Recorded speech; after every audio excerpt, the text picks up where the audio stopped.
facilitate for.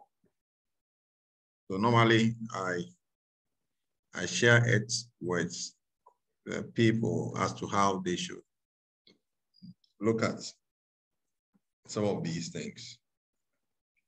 So there's the saying in academia that you publish or you perish. I don't know whether you've heard it. Publish or perish. Have you heard it before? Yes, I think I've heard it a number of times. Okay, you publish or you perish. So where we find ourselves, even in industry, we also publish or we perish. We are not publishing because we are writing anything, putting anything out there, but we're doing that because, as a matter of fact, we want to contribute knowledge to existing literature and to drive policy and also help for investment decisions. I've told you that people travel to this, if somebody wants to bring some FDI into this country, one of the things that he wants to look at is that, what have researchers said about the country Ghana? One of the things that now would discourage people from coming here is the fact that the cost of living is very high. It's expensive to live in this country. I think we have been ranked as the first in Africa and third in the world as the most expensive country. So these are statistics. Who did that? It means there's a body or a research institute that is gathering this data. And it is shaping in what? Policy is driving government to do the right thing. You get it? And where we sit, that is what GIF wants to do, to lead, issues of maritime, port and maritime issues on the continent. That is what we really want to do, to lead a discussion. And by leading the discussion, we are generating, knowledge through using scientific method, okay? And this is going to help people to industry aspects to also contribute their quota to the industry. It will help in decision making. It will drive policy. It will it will provide information for academia. Those who would want to learn something about the port. In fact, it's going to provide even literature for them, okay, to learn.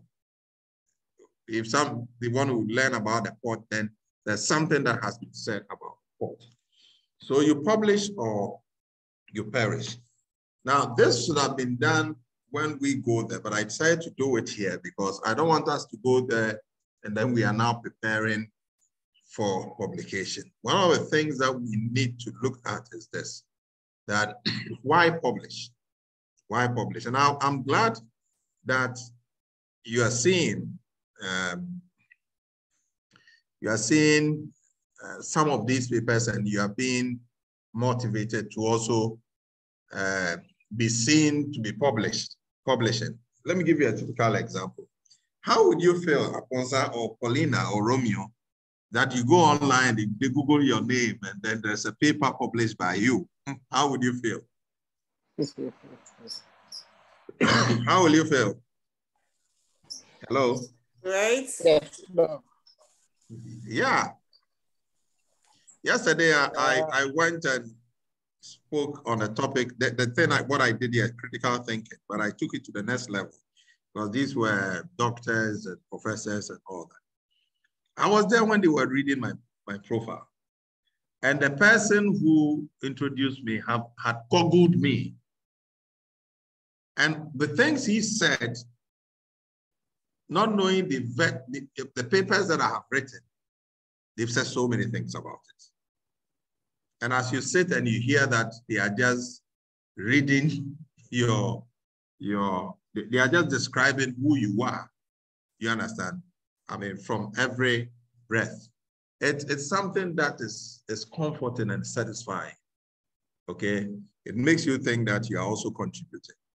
So there are three things that we need to look at when we are publishing.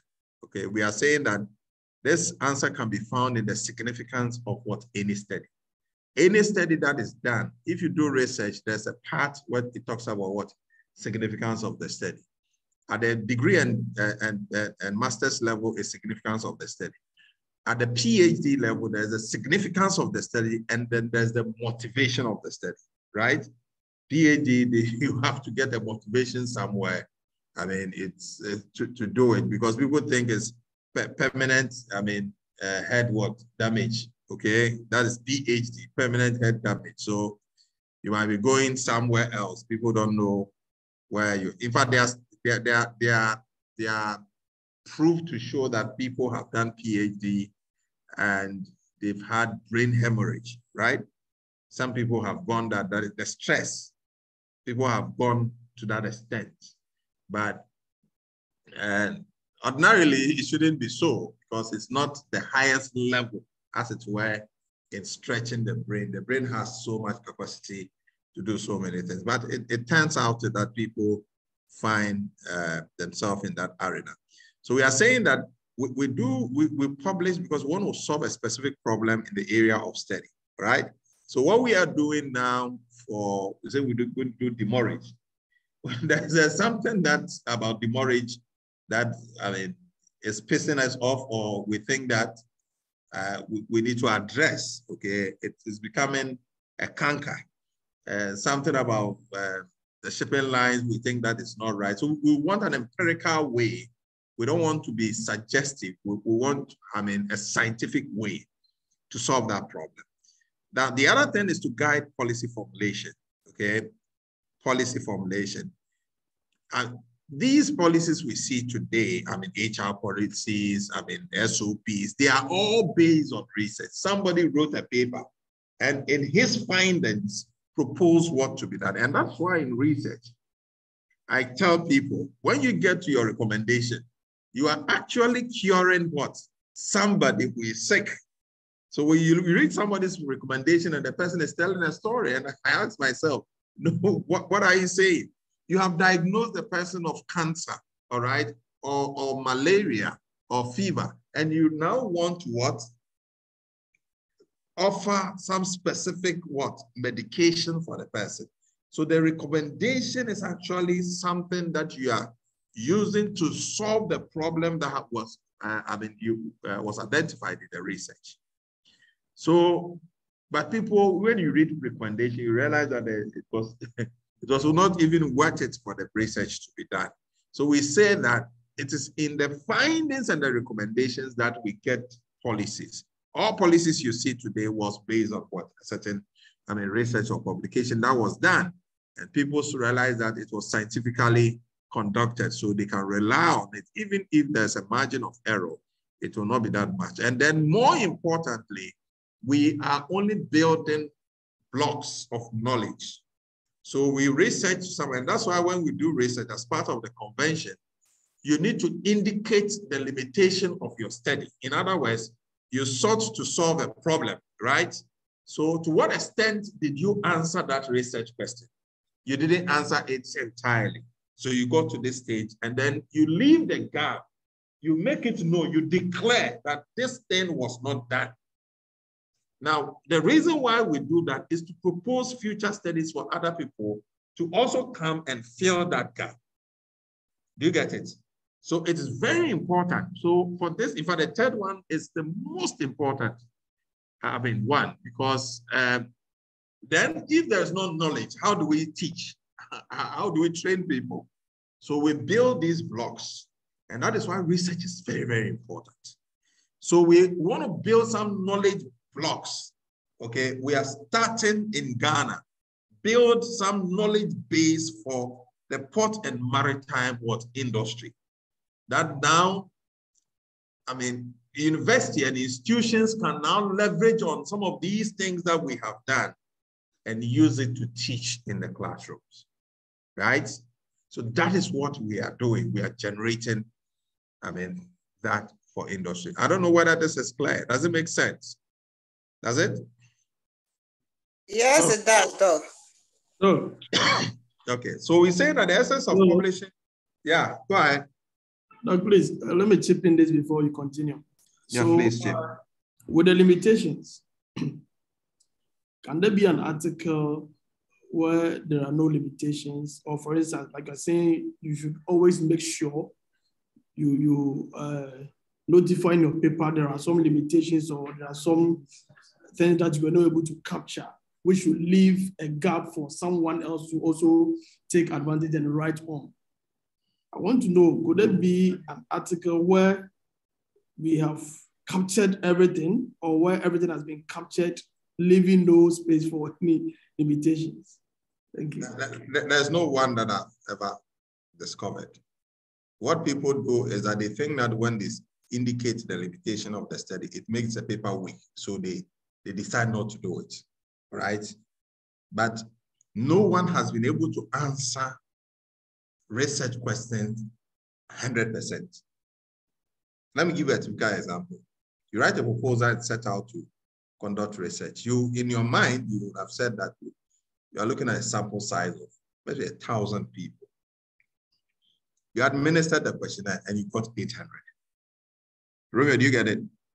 You got 800. So having gotten 800, you would have reported in the paper that you got 800. So your limitation was that the study sought out to what? Target what? A certain population with a sample size of 1,000. The current study was able to what? Organize 800 what? Participants to conduct the study. Future study should look at the possibility of increasing what? The sample size to 1,000. So that alone is what? A sample gap, sampling gap. Okay. You get it? Another one.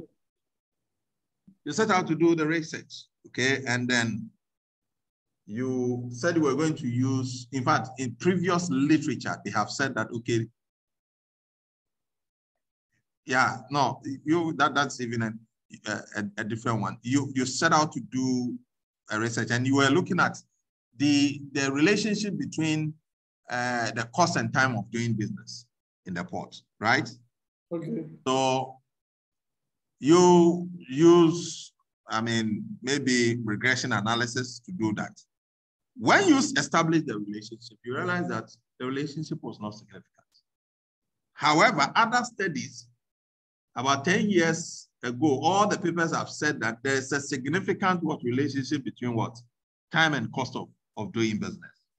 But your research said what? There was low. Now you have brought what? A contrasting what? Finding. What would be your limitation into the study? Okay, you would have stated that existing literature, has evidence that there's a relationship between what? This and this. Your study sought to establish same, but it was not what? Significant. Okay, future studies should delve into what? This phenomena to find whether there are cultural issues. You understand? That is mitigating or other underlying issues that this research could not what? Capture. It becomes what? A limitation. Okay. So the limitation can be many. So you cannot conduct a research without the limitations, like saying that the human being doesn't have a problem, or you are 100% upright. Okay. So we are not, there's no research question that has been adequately answered. And all that we do is answering what? The research questions. Answering. So you pick another study and then you take the same research question that somebody answered and try to confirm whether the answer, the results the person got was true or not, or if there's an addition. So you would have to establish that at any point in time, you are adding something what?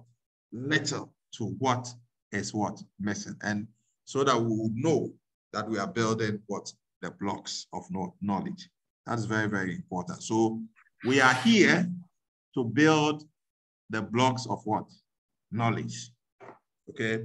So we are saying that what do we need to do? We need to review and renew literature search. Review and renew literature search. Now, if this is the way we want to go, then the person who is into research and publishes has a very exciting lifestyle. Because anything the person sees is excited about it. Anywhere the knowledge is generated, the person is excited about it. Because I don't know when you read this papers, how you felt. But to tell you, anytime I read, I become excited. Anytime. Even I started doing this in 2017. But I'm excited every day. When I read, I get new knowledge. Even what you told me about the data envelope analysis, I'm just excited about it. All right. And I know it's a non-parametric test. You just want to look at it. Okay, so this what we need to. Then we are also saying that you need to determine who your audience is. Your audience is, or who the audience are. You need to know what is the purpose of the paper, whether it's a research paper, it's a tutorial paper, it's a conceptual paper, or a review paper. So when we say we are publishing, it doesn't mean all papers are what? Articles. They are research papers. So when we say journals, we are publishing in the journal. The journal is in fact the platform that you are publishing, and then the papers that comes from it, they could be either a research paper. Research paper means that you delve into it, you use some sort of statistical tools to, and then some sort of theory that analyze the study. If it's a tutorial paper, it is not, it's like something that is teaching, okay? A conceptual paper most times are papers that are sponsored. They try to explain a certain concept, bring something new out. And then a review paper is also those who decide that they will not write. They will sit, when you write, they'll take your work and make you look very useless. They are always there. That's not exactly what they do. They try to review what other people have done, but they can be sometimes very sarcastic. You understand? You do the whole work. It's like playing draft. The person who is standing and watching sees it clearly than the person who sits. So we have a review paper as well. And who are the primary readers of your paper? You have undergrad, graduate, industry experts. And note that the key primary reader of your paper is what? The reviewer. Because he is going to review and then give you, the verdict, whether they accept your paper. I submitted a paper today on something on blockchain, something. And then they rejected the paper. Let me send it to you. Let me show you so that you see, they accept some, they reject some, okay? So it's not that it's not a good paper, but just that they have, and they gave us a reason for. Sometimes when they reject their paper, they become mad. What do these people think they are? But it happens most of the time. Yeah. So Ahmed sent it to me. Can you see it? Can you see it? Okay, then.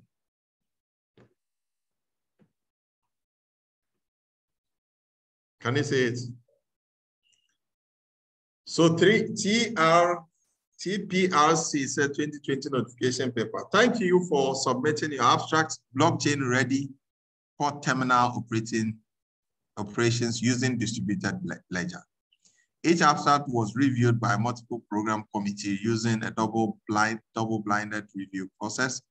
We received many more abstracts than we had roomed for in this year's program. So unfortunately, I must inform you that you will not be unable to include your paper in the power, but please find a comment from the reviewers and which I hope would prove hopeful in understanding our decision. So the reviewers had their comments, and most of them didn't have an idea of what we were even talking about. But hey, they have done that. And we have also one that was accepted. And let me see if I can get it. Was accepted.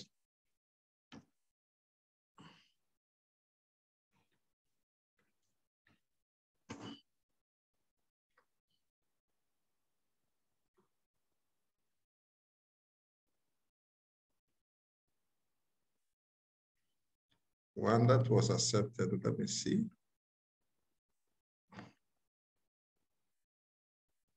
Well, this is what we just used. Okay, there's another one. That was accepted, and for that matter, we have to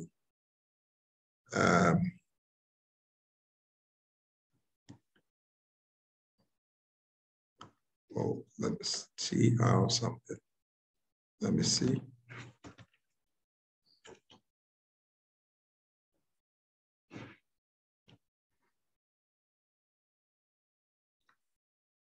That one was more of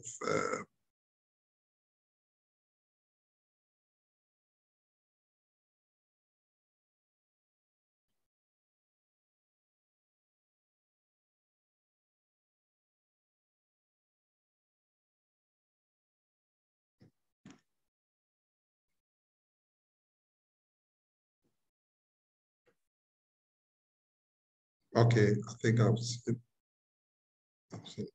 Okay, so there's another one here.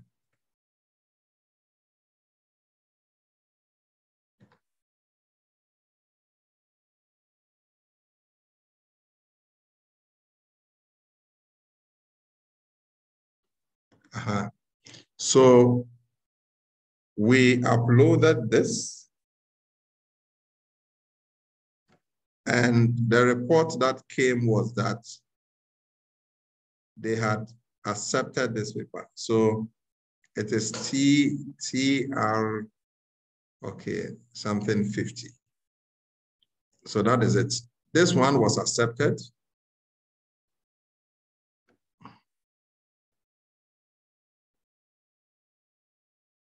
No, this is still the blockchain.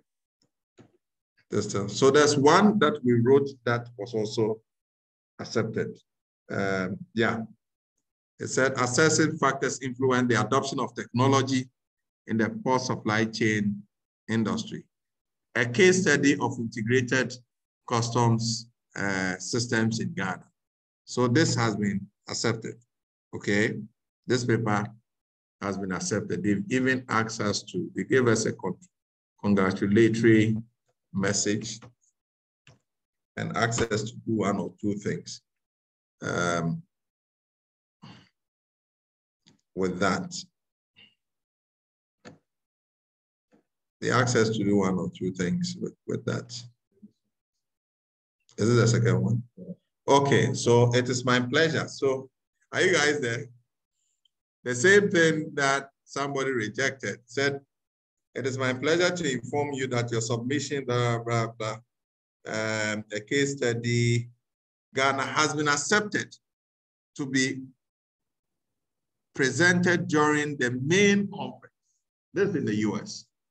Now, if not for the fact that US, you have to sit in a plane for so many hours, I would have decided to attend this conference, and because we have Zoom today, so it's, and they said so many things. The reviewers said so many things about this paper. The reviewers comment, it says that the topic offers an opportunity to discuss the relevant issues in development policies. It pertains technology adoption. Methods are clearly explained and grounded in what? Theory. All right. Another person also said that the author's purpose a study of the variables influencing the adoption of technology used in ports in Ghana. Although this might be interesting paper, the authors in the abstract have not adequately connect their study to policy or regulation or pointed out the implication of the study. You realize that. So this is a feedback. But what the third reviewer said was, he said there is a research question or issue stated clearly. The research question on the adoption, blah, blah, blah, blah, in Ghana is clearly what outlined. Are the method data collection, appropriate for them? He said, yes, they use the appropriate framework, sample size, and use PCA to assess what's the topic. Overall, the paper seems well structured from a method work perspective. Are you guys watching? Hello, are we there? Yes, Doc. Yes, Doc, we are here. This is from an independent reviewer. Yeah. Okay. And then it says that is the importance of the work clearly stated. Is it the work original? It says yes, the work is original and creates some new data sets. So data sets. So the work is what? Original. All right. It said, is the abstract well written and organized well? Yes, very well written. This same paper can be sent to another publication. Huh? And the guy will tell you bullshit. Okay. And he says that overall, the paper is timely, but one of the review, my main concern is the match to the TPRC core. This article would make an excellent contribution to example, supply chain journal. You understand? I just wonder what the direct interest in the area would be for TP, because this is another area of study which we try to, but they are giving us a feedback. What it means is that sometimes you take the feedback and you can take another publishing house to publish whatever you want to publish it, because the feedback is good. Okay. So just want you to know, that these things happen. So writing the initial draft is the creative part of the job. Resist the temptation to correct and edit as you go. Your job now is to produce a complete first draft. Write it anyhow, right? Okay, Vivian. Now, editing the document is the second part of the job. And so don't waste your time doing that in the first draft. We don't need to do that. Now, here we are talking about the writing process. So just get started, don't procrastinate. Those of you who do procrastination, this will not help you. Create outline by making a list of all your figures and titles. Put them in order of presentation as they may appear in the results and the discussion. Always work from what? An outline. So have an outline. Some journals gives a format that you can use as an outline. Before you write a paper, you already have your data, figures, and table. Put them in order in some logical sequence. And do not write the introduction of the paper at this time. The introduction is the hardest part of the paper to write. Did you get this? It's the hardest. In fact, yes. It should be the last thing that you should write. So when lecturers are taking projects from students and say, bring chapter 1, and you know chapter 1 is part of introduction, which should be the last thing you should write, and they are asking, you should tell you that the lecturer, there's a problem. You get what I'm saying? Yes. Right. If you ask, I start research from chapter 3. All right? I tell you, which tools do you want to use? Let me know the tools. And I ask you, let's have your research questions. If you have your research questions, then we can, as it were, use literature maybe to find an instrument, an existing instrument, and use it for your research. So as a matter of fact, we are not looking at chapter 1, chapter 2, chapter 3. You get it? Because some people even start from chapter 4 when they have panel data. They will take the data and run it and see the behavior of the data before they think of which methodology to use, because they are trying their hands. Like the envelope thing you talked about, somebody tries with some data to see how it will behave before they think of what to do. As we speak, I have panel data. So I can be running it in SPSS, be running descriptive statistics, be running some regression analysis, be doing certain things to see the behavior. And I'll decide to, what the next step will be. When I get the model very well, then I'll look for literature. And I will say that that model itself become a problem that I have solved.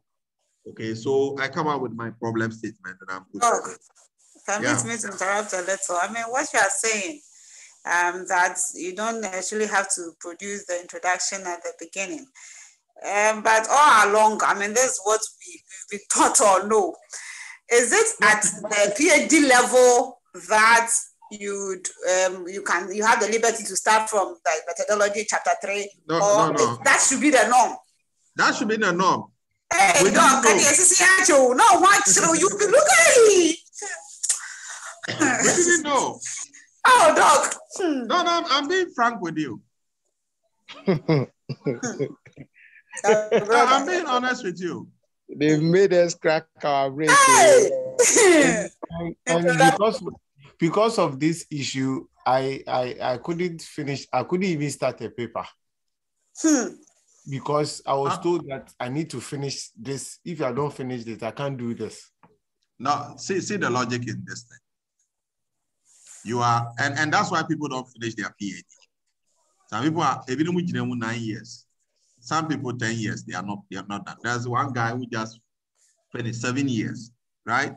In Gempa, this is their 7th year. Gabriel was able to catch himself through. Other than that, he would have been part of that group. But this is how the whole thing is. And you see, I'm also saying this again, because I realized there was that limitation. When I finished the PhD, I didn't start publication. What I did was rather to take about 200 papers and read everything to see patterns, to understand what I was doing. Because you see, you drink deep or you don't taste. That's my principle. And if I have to get in, I have to be the best. So I took my time to study this thing very well and realize, because nobody will teach you, realize that that has been the issue, okay? So you write an introduction, which should be a summary, all right, of chapter 1. In fact, chapter 1 is the entire summary of the entire work. So you are asking someone to produce a summary, right?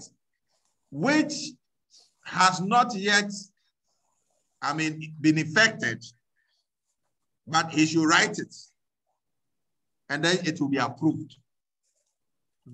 It doesn't make sense.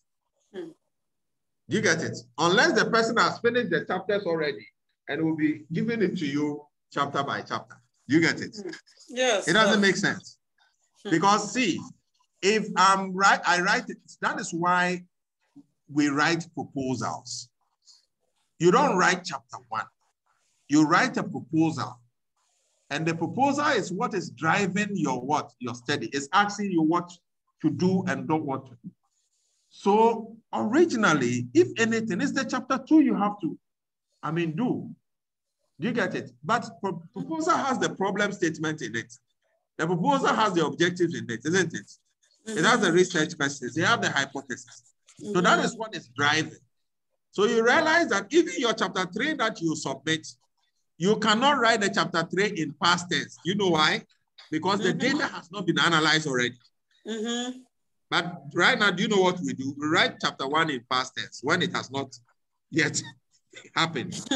We write chapter 3 in past tense when data has not been analyzed. So that's what we do. So most times you see chapter 3, if the person will say word. If it is word, then why don't we use the proposal? Do you understand? Because chapter 3, except of the chapter 3, the methodology is in the proposal.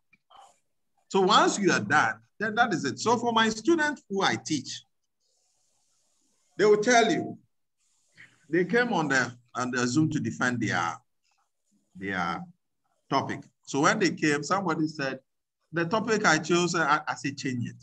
He said, just like that. I said, yes, change it. Why would you change it? Change it because the topic is a working what? Document. It's a working what? Topic. Because as you read the literature, it will begin to shape. You begin to even realize that what you set out to do has already been done. It has to be modified. Now we are working with a lady who is collecting data for Ministry of Health, and they are giving her wahala. Now she is deferred. Okay, the next thing is that she's going to come to me and tell me that, doctor, can we change the topic? I said, once you have a new data set, change it. Because we should be able to do that. Research is not static. So we've been in a deep shit for a very long time. Thank God. Thank God some of us are out now. Now, the easier part of the paper to write is the literature review and the methodology. You remember when we did the 5 W's and 1 H? The how is the methodology. Yes. Okay. Yeah, you remember. Yeah. So the literature review, and that's why I'm saying that don't attempt a topic without reading. At least the little review that you have done. Charlie, I'm of them, Kakra. I mean, when you are there, you can raise your shoulders small, which I read. You understand? So you at least have an idea what is happening in that area. The next part of the results, the next part is the result and the discussion with your list of key figures and tables. Write your conclusions. Right now, let's see the ninth one. Write what? The introduction. It should be there. Write the introduction. Can you imagine? This is where you write the introduction.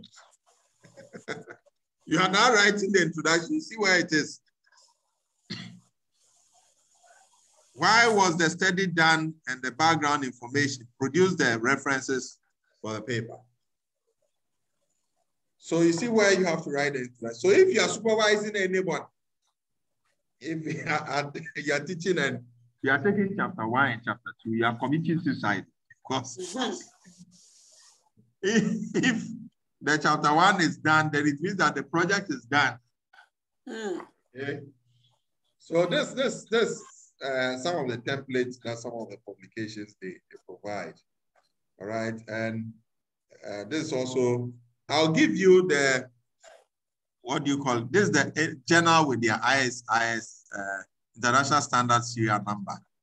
Okay. What I'm going to give to you is rather,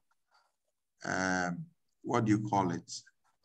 A list of Scopus Index journals that are not predatory journal. When we say predatory journal, they are journals that are not peer reviewed. Scopus Index journals are a group of journals where they believe that they've all been reviewed, and that these papers are reviewed, they are checks, and they are not any other. But to tell you, these Scopus Index journals are the same journals. Sometimes you read some of the things and you become worried because they are not really using the standard. Okay, so they are underhands in there. So type of paper, like I said, research paper. Research paper is a piece of academic writing based on its author's original research on a particular topic and the analysis and interpretations of the research findings. So that is a typical scientific study. The review is a review of article of paper based on other published articles. It does not report original research. Review articles generally summarize the existing literature on the topic in an attempt to explain the current state of understanding on the topic. And review articles can be of three kinds. An existing paper, and there are other ones. And then the concept one is generally that type that serves the purpose of providing in-depth discussion of the topic that the writer has a strong position on. Like we have it, so that this demorage thing, we are going to write a concept paper, right? It's not going to be a research paper. Usually with the intent of obtaining funding or for a project from donors, the term concept proposal. This is a trap that we are setting for the donors, right? Proposal are often used interchangeably and they can be used for the same function. So these are the types of paper. In fact, out of the 5 papers that we are going to do, we are going to write about 3 concept papers, right? Take all and then 2 research papers. Tomorrow we'll be done with an instrument for the tax stamp, for collecting data for tax stamp, and we'll take it from there. This is typically how research looks like. You see the findings has the figure base, methodology, review, literature review, research questions, problems, and topics. The topic is at the tip. When you turn it, it is also, the same. You start from the tip and then you come down. So pre and post doctoral life, undergrad, masters, and PhD. Now the general academic life is seen as boring. One, but I'm enjoying it in a way. It's not that boring. But the reality is that we exist to solve what problem? To find scientific basis for everything around us, scientific basis for everything around us. And I can tell you, the way you will look at things, when I got into this academia thing, I get things done easily. And anytime we go for any meeting or whatever, when you speak, people think that you are coming from a different planet. You understand? With your own people, but they see you differently because you don't talk. You, as a researcher, you don't say things vaguely. And that's what they do, okay? And you're very careful when you are arriving at a conclusion. So anything you are bringing to bear is very, very insightful, okay? And it shapes everything you do. In your business, you take decision driven by data, okay? You meet people at seminars, you talk to them, and said that that guy is very intelligent. It's nothing, because all that you do is that this thing has shaped even the way you talk, okay? So our duty is to provide solutions to problems through exploration, description, and explanation. Exploration has to do with what? The qualitative part. Description can be called mixed method or quantitative. And explanation also that of what? The quantitative. I think Paulina said that somebody said he was doing what? Was it exploratory study or explanatory study? Yes, exploratory. And then I saw I saw mixed, a kind of a mixed. Yeah. So that's what they do. If they had followed Criswell, what he said, if you can do exploratory sequential mixed method, okay? What it means is that about 80% of the research is more of what? Qualitative. And then you do the qualitative first and then use the quantitative information to explain the qualitative. Then we have the explanatory sequential mixed method, which is the other way, okay? Then we have the convergence mixed method. This time you are collecting quantitative and qualitative information, but you want it to converge. And then we have the parallel sequential mixed method, okay? Parallel. So you are doing the quantitative and the qualitative at the same time, okay? And they all have their objective. And so that guy will probably be doing exploratory sequential mixed method and forgot to say, and he said that he did, the design is what? Exploratory. Okay, so sometimes this is what happens. And you'll see more of these things as we go along. And then you realize that, hey, so if you pump our way, people they do. If we do the right things, we will also be seen in academia.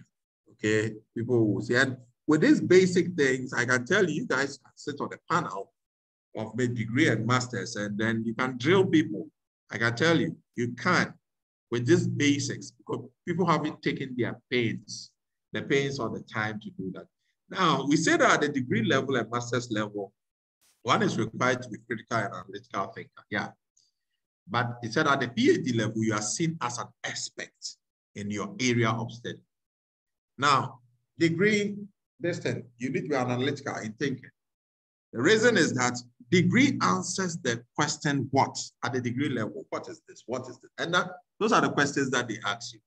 At the masters, they want you to know how. How is it done? Okay, proof.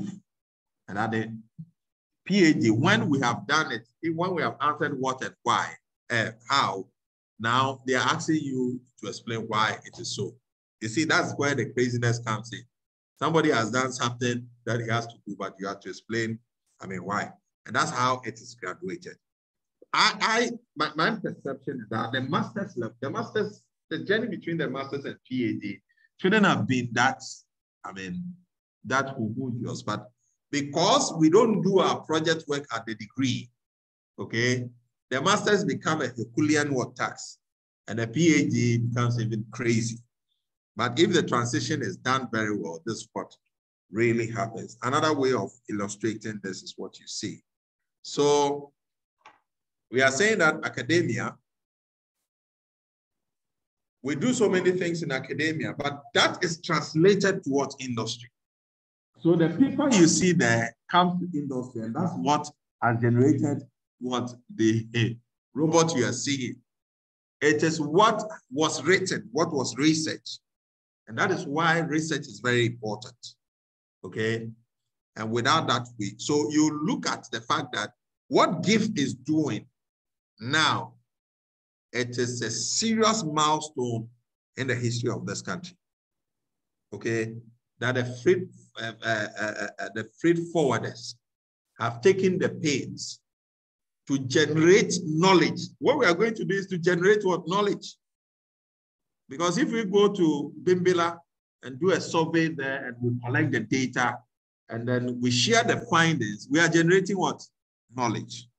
And that's how this thing becomes. I pray that by the time, the next 5 years, some of you might have your PhD or might be considering finishing your PhD, because this thing is going to stimulate so many things. That is going to be, you being part of this. We're here when the EU came here, and we have to put a proposal together. And there are a number of things that came up. I said, but you guys are doing this. They were shocked because now data is very expensive. The hottest commodity in the world now, it is not, gold or diamond. It is not oil. The hottest commodity now is data. I want to do my doctoral degree, and I'm moving into data science. That's what I want to do. Everything is about data. Everything is about data. So if we are going to be that hub that generates data, then we have to be rich. And that's where I'm drawing your attention to. What I'm saying is very huge, and I pray that we'll also see the same thing. At this level, we question almost everything. We do. At the PhD level, we doubt almost everything. We doubt. We require only evidence. We don't talk.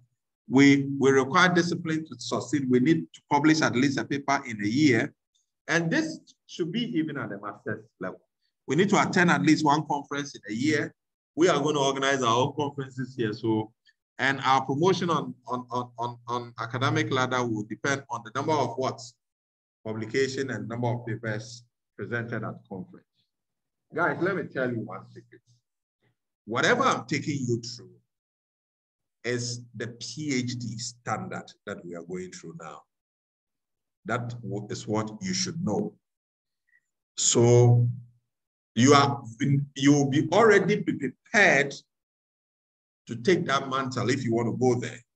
But given that you even don't want to go there, you go sit on a panel with professors and whatever and debate them, because the knowledge is there. It doesn't reside in their bosom. It is there.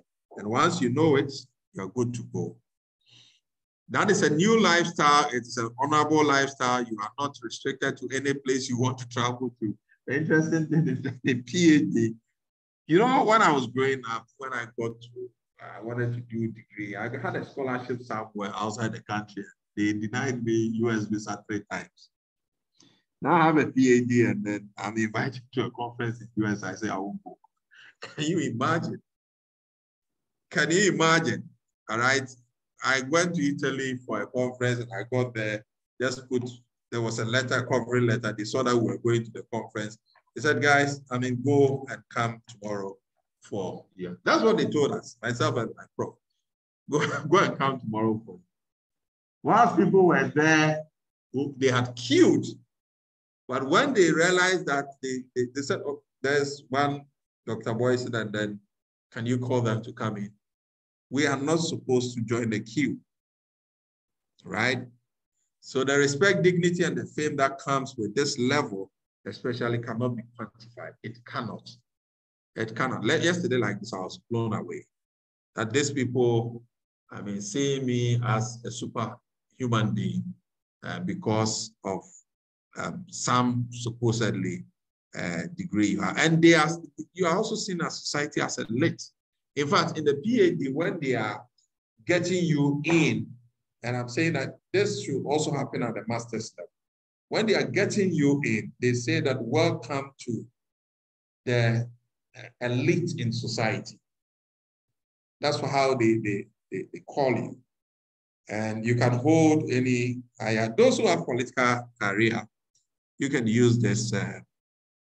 And most guys who got the ministerial position, the fact that they had a PhD, they had those, opportunities. And now I have mentored almost up to 15 government officials, about 7 of them as ministers, and then the rest MPs, and then other chief directors. Some are still on my platform now as we speak, and they are going through the process. Some have gotten out and then they are happy, and they just need the PhD. I hear in Parliament, if you don't have a PhD and you are not a senior member, you sit at the back. They will sack you. Go and sit at the back. This is how far we've come in this. I'm just whetting your appetite to take research very serious, all right? And then if you do that, that's going to help you address so many things. I'll end with this.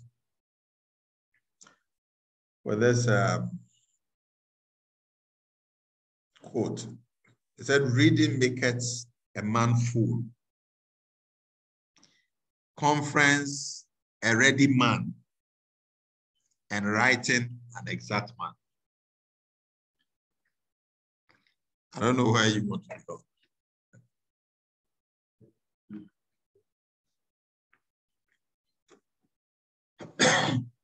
The one you wrote, is it there? The one you wrote. Yeah. Please, I'm done. So if you have any questions, you can ask. Yeah.